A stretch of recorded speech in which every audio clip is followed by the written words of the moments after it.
Predicates, उसको हमने finish किया। जो उसके रूल्स थे वो खत्म हुए, समाप्त हुए। उसको हमने बुक से पूरी जो जो जो नियम दिए गए थे उसको हमने विधिवत पढ़ा। अब उससे संबंधित एक्सरसाइज है, जो एक्सरसाइज अभी हम उसको हल करेंगे। उम्मीद है आपको जो प्रेडिकेट के पार्ट रहे हैं वो समझ में आए होंगे। तो मित्रों, हम एक बार पुनः एक्सरसाइज सॉल्व करने से पहले आइए देखते हैं कि क्या क्या आवश्यकता पड़ सकती है हमको एक्सरसाइज सॉल्व करने के लिए। जैसे हमने वर्ब के हिस्से को देखा था, ट्रांजिटिव और इंट्रांजिटिव, उसमें एक आ रहा था डायरेक्ट ऑब्जेक्ट और एक आ रहा था इनडायरेक्ट ऑब्जेक्ट। इनडायरेक्ट ऑब्जेक्ट को पाने के लिए हम किससे प्रश्न करेंगे? डायरेक्ट ऑब्जेक्ट जो होता है निर्जीव है और इनडायरेक्ट ऑब्जेक्ट जो है ये सजीव है। इसको हम प्रश्न क्रिया, जो भी जब वो क्रिया हो, जैसे example she bought me a watch, she bought me a watch. तो ये जो है, जो इनडायरेक्ट ऑब्जेक्ट होता है वो कोई पर्सनल प्रोनाउन होगा या फिर किसी व्यक्ति के लिए इस्तेमाल होता है, उसे हम इनडायरेक्ट ऑब्जेक्ट या सजीव ऑब्जेक्ट या लिविंग ऑब्जेक्ट कहते हैं। और डायरेक्ट ऑब्जेक्ट वो ऑब्जेक्ट होता है जो निर्जीव ऑब्जेक्ट होता है। ये जो है, जब जब इन दोनों को हमें पाना होगा तो हम ये जो क्रिया है, क्रिया से पहले हम जब भी पाना होगा तो इनडायरेक्ट को पाना होगा तो किसको या किसी से प्रश्न करेंगे। जैसे बाट माने खरीदना, बाट में होता है खरीदना, किसके लिए खरीदा? मेरे लिए। और ये होता है क्या से मिलता है, डायरेक्ट ऑब्जेक्ट क्या से मिलता है। जैसे क्या खरीदा? वॉच खरीदा। क्या खरीदा? वॉच खरीदा। मित्रों, इस तरह से हम जाने कि जब हमें डायरेक्ट ऑब्जेक्ट यानी निर्जीव ऑब्जेक्ट, नॉन लिविंग ऑब्जेक्ट अगर प्राप्त करना हो तो क्रिया से पहले हम क्या से प्रश्न करेंगे। उत्तर में जो हमें प्राप्त होगा वह प्राप्त होगा direct object, non living object या निर्जीव ऑब्जेक्ट। और हमें अगर सजीव ऑब्जेक्ट प्राप्त करना होगा तो हम किसको या किसी से प्रश्न करेंगे। किसके लिए खरीदा? तो मेरे लिए खरीदा है। हमें क्या प्राप्त हुआ? इनडायरेक्ट ऑब्जेक्ट, लिविंग ऑब्जेक्ट, सजीव ऑब्जेक्ट। अब इसी से संबंधित जो एक्सरसाइज है आइए हम उसको देखते हैं और मिलकर सॉल्व करते हैं। Exercise number 11।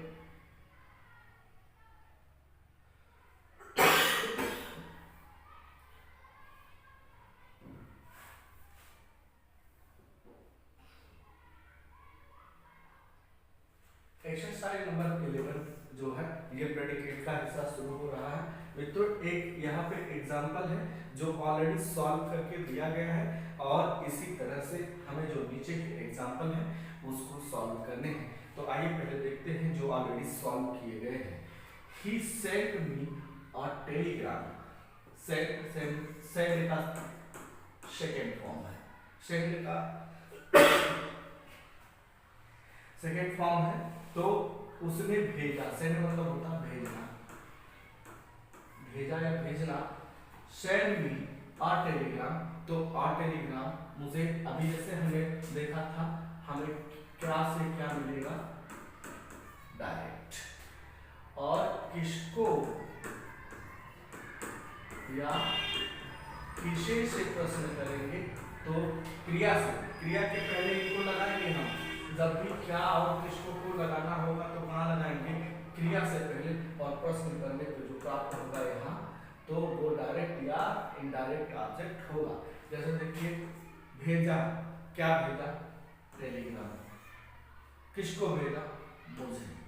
तो देखिए ही क्या बना? सब्जेक्ट। और सेंट मी अ टेलीग्राम ये प्रेडिकेट का हिस्सा बना। और प्रेडिकेट के हिस्से में सेंट क्या है, मी क्या है, टेलीग्राम क्या है? तो सेंट वर्ब है, मी इनडायरेक्ट और टेलीग्राम डायरेक्ट ऑब्जेक्ट है।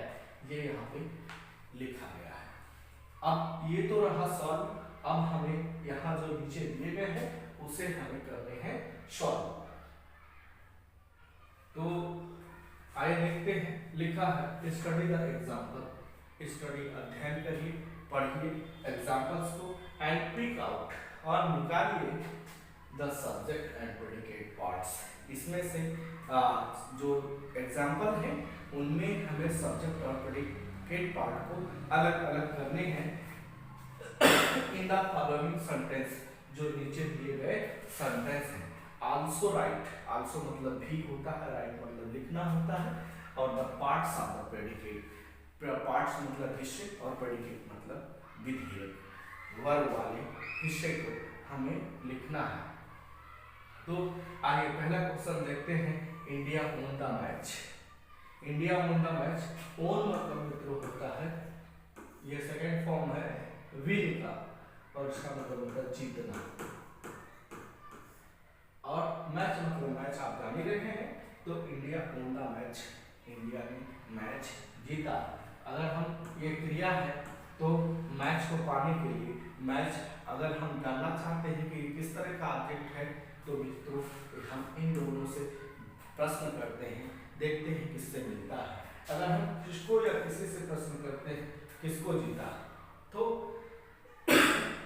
हमें किसको जीता ये नहीं मिल रहा है, किसे जीता ये भी नहीं मिल रहा है। क्या जीता? मैच जीता। क्या जीता? मैच जीता। अर्थात कैसा ऑब्जेक्ट बना ये? डायरेक्ट। कैसा ऑब्जेक्ट? डायरेक्ट ऑब्जेक्ट बना।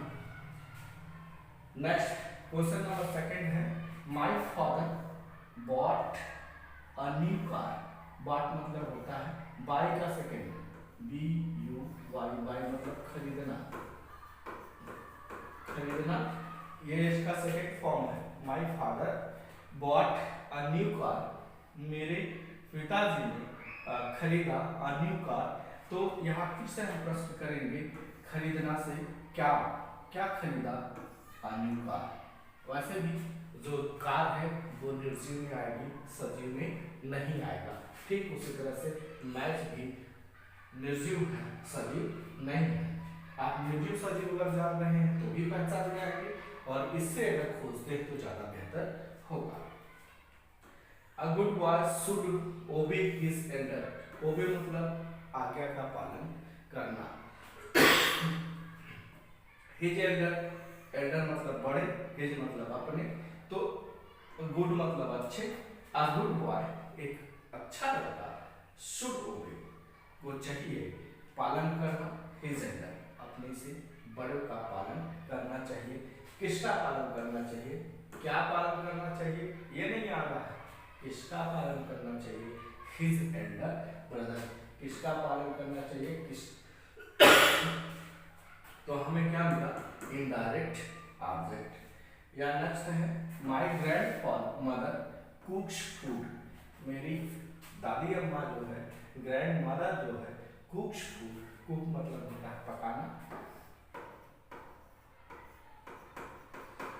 और फूड मतलब होता है भोजन। तो क्या पकाती है?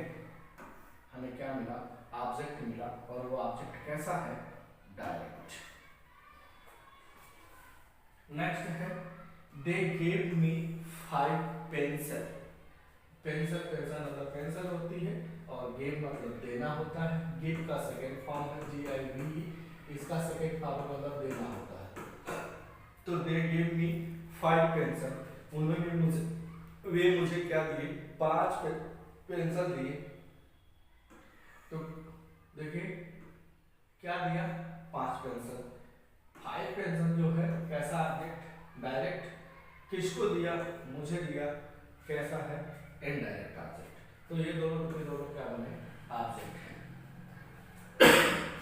नेक्स्ट है, my mother told us a story. Tell, TELL, tell मतलब होता है बताना, इसी का ये सेकेंड फॉर्म है टोल्ड। Tell, told, told. तो my mother told us, us मतलब हमें, अ स्टोरी मतलब कहानी। मेरी मम्मी टोल्ड अस हमें सुनाती है कहानी। तो टोल्ड मतलब सुनाना, बताना, सुनाना या बताना। तो क्या बताती है या क्या सुनाती है, तो स्टोरी। क्या से प्रश्न किया, क्या मिला, अ स्टोरी। डायरेक्ट ऑब्जेक्ट किसे सुनाती है, क्या मिला, इनडायरेक्ट ऑब्जेक्ट हमें, अस हमें। अगला है ही रिटर्न द मनी। रिटर्न मतलब वापस करना होता है, रिटर्न मतलब वापस, रिटर्न मतलब वापस करना। ही रिटर्न मी द मनी, उसने मुझे धन वापस किया, पैसा वापस कर दिया। तो यहाँ इतना ऑब्जेक्ट है, क्या वापस किया, मनी, डायरेक्ट ऑब्जेक्ट, किसे वापस किया, मुझे, इनडायरेक्ट ऑब्जेक्ट। नेक्स्ट क्वेश्चन है his brother bought a watch for his younger brother. उसके भाई ने बॉट खरीदा अ वॉच घड़ी फॉर हिज यंगर ब्रदर, अपने छोटे भाई के लिए एक घड़ी खरीदा। तो बॉट जो है, बॉट मतलब खरीदना, और इसमें प्रश्न करेंगे क्या खरीदा, तो आवाज खरीदा। इसमें आप देखे होंगे, अभी तक आपने देखा कि जो इनडायरेक्ट ऑब्जेक्ट आया था, जैसे यहाँ अभी जस्ट हल किया वो या ये, तो उसमें क्या था, जो इनडायरेक्ट ऑब्जेक्ट वो पहले आता है और इसके बाद ही डायरेक्ट ऑब्जेक्ट आता है। पर मित्रों हमने रूल में ये भी पढ़ा था कि अगर डायरेक्ट इनडायरेक्ट का स्थान एक दूसरे के स्थान पर रख दिया जाए, अर्थात उनको परिवर्तित करके एक दूसरे के स्थान पर रख दिया जाए, तो डायरेक्ट ऑब्जेक्ट अगर पहले आने लगेगा तो हम टू अथवा फॉर प्रीपोजिशन का प्रयोग करते हैं। वही प्रयोग करके दिया गया है। यहाँ वॉच को पहले लिख दिया गया, म्यूजिक ऑब्जेक्ट को पहले लिखा गया और सब्जी ऑब्जेक्ट बाद में कर दिया गया। बॉट क्या खरीदा, आवाज खरीदा, फिर फॉर लगा, किसके लिए खरीदा, हिज यंगर ब्रदर के लिए खरीदा है। नेक्स्ट है आवर ग्रैंडफादर टेल्स अस। देखिए अभी इसी टेल्स का आया था यहाँ टोल्ड, इसी टेल का सेकंड फॉर्म है, ये फर्स्ट फॉर्म है, ये सेकंड फॉर्म है। तो our grandfather tell us nice story. Nice मतलब सुंदर, मतलब कहानी, अस मतलब हमें, अटेल मतलब सुनाना या बताना। आवर ग्रैंडफादर हमारे दादाजी ने, टेल अस सुनाया, बताया, अस अ नाइस स्टोरी हमें एक सुंदर कहानी बताया। तो हमें क्या सुनाया उन्होंने, नाइस, नाइस स्टोरी। ये नाइस स्टोरी क्या है, डायरेक्ट ऑब्जेक्ट, कैसा ऑब्जेक्ट, डायरेक्ट, और किसको सुनाया, हमें सुनाया, ये क्या है, इनडायरेक्ट ऑब्जेक्ट। नेक्स्ट और लास्ट क्वेश्चन है my daughter wrote a letter to her mother. देखिए यहाँ भी पहले ये जो है ये क्या है, लेटर, वैसे भी आप जान सकते हैं डायरेक्ट ऑब्जेक्ट, और हर मदर इनडायरेक्ट ऑब्जेक्ट है। एक पहले ये आता है, उसके बाद ये आता है, लेकिन इसके स्थान पर इसको, इसको स्थान पर इसको रख दिया गया। तो हमें यहाँ जैसे फाल का लगा था, यहाँ टू पे लगा, टू की पोजीशन लगा। तो माय डॉटर रोट, मेरी पुत्री रोट, रोट राइट का WRIT, राइट का सेकेंड फॉर्म है रोट, राइट रोट मतलब राइट रोट रिटेन होता है, और इसका मतलब होता है लिखना। तो माय डॉटर रोट, मेरी पुत्री लिखती है, अ लेटर, एक पत्र लिखती है, टू हर मदर, अपनी मम्मी के लिए। तो क्या लिखती है, सॉरी क्या लिखती है, अ लेटर, और किसके लिए लिखती है, टू हर मदर। तो इस तरह से जो इसमें एक्सरसाइज नंबर 11 थे जो प्रेडिकेट पार्ट से रिलेटेड थे, उसको हमने देखा और हल किया। आई होप आपको समझ में आई होगी। अगर आपको समझ में आई है तो please like, share and subscribe करें। नहीं समझ में आया हो तो कमेंट बॉक्स में जाएं और उसमें क्या नहीं समझ में आया ये लिखें। लेकिन कमेंट बॉक्स में कमेंट करने से पहले मैं चाहूँगा कि एक बार आप पुनः, अगर नहीं समझ में आए तो जो टेबल्स में रूल्स दिए गए थे उसे एक बार पढ़िए, या मेरी पिछली वीडियो देखिए, आपको समझ में आ जाएंगे। बावजूद उसके नहीं समझ में आता तो आप कमेंट करिए, उसका सॉल्व आपको दिया जाएगा, समझाने की कोशिश की जाएगी। So thanks for watching video, have a nice day.